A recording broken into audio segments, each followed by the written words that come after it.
పుల్లగుందా సప్పగుందా వాడు పీసు లేదా అని కేసే పెట్టిండు.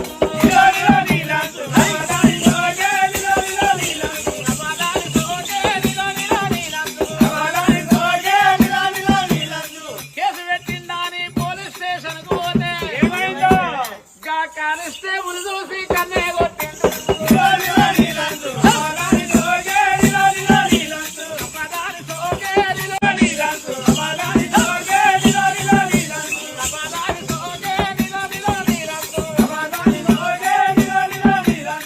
అల్లుడు వచ్చిండా అని 20 రూపాయలు పట్టుకొని ఈదుల్లా కళ్ళు తెస్తే ఏమైందో తాగలేదామో పుల్లగుందా సప్పగుందా వాడు పీసు లేదా